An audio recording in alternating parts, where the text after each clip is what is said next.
Leon, and I want to talk about how our thoughts and our imaginations. I realize that when I have a thought or an imagination,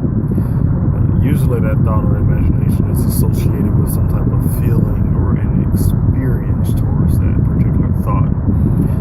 or imagination or memory. Now, the thing is with this is that I can get influenced by the particular memory or by the particular thought. Imagination meaning that I can allow myself to start becoming attracted to the particular memory or the particular thought or imagination so much that then I allow that mental process to influence me, and then all of my decisions and my awareness will be aligned to that particular imagination. Like, for instance, if I imagine me within a certain scenario and I feel as though within that imagination that I am that basically I'm comparing myself to someone and therefore feel that I am incompetent, then I will start to believe that, and I will act it out in all my decisions. Everything will have that influence, that influence that came from that particular imagination, because it was already in me. The imagination or the particular thought just opened it up. And so that's how certain memories and imaginations and thoughts can support me to realize that part of me that I don't normally see every day, or I'm not aware of consciously every day. So I can use my mind from that perspective of becoming aware of different parts of me that I am not readily aware of on a conscious level. But then again, the point is that what I do is I start clinging to the imagination, because that attraction or that clinging to that particular mental process is showing me that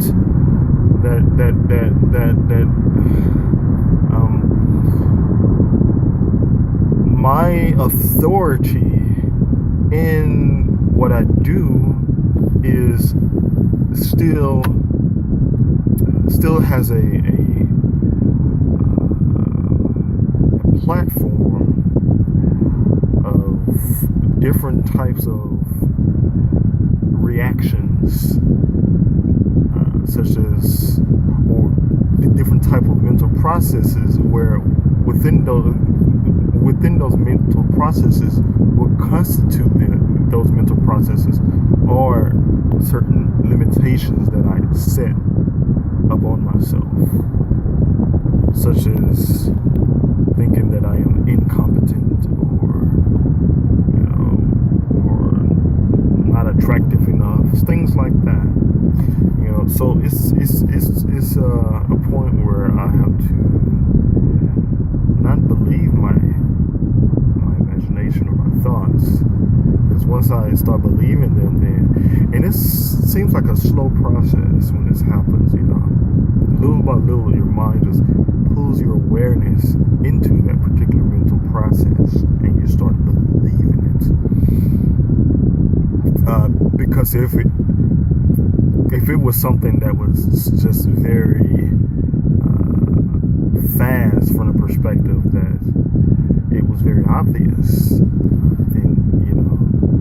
you wouldn't question it. So it's like the mind works kind of like I don't know what you call those people, but they're magicians in general, and they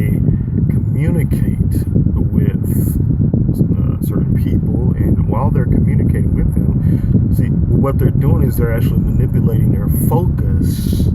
to them and their words. And so what happens is that the person sneakily steals things from them, their wallet, their watch, their possessions. So the mind is kind of like that, where we focus on our own imaginations and our own mental processes, and within that focus there's an attraction to it. The reason that there's an attraction is because we have over years, see, it's a long process, for this to take place, because if it wasn't a long process,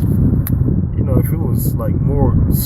quick or more obvious, yes, we would question it. But it's a long process, little by little, like a snail's pace,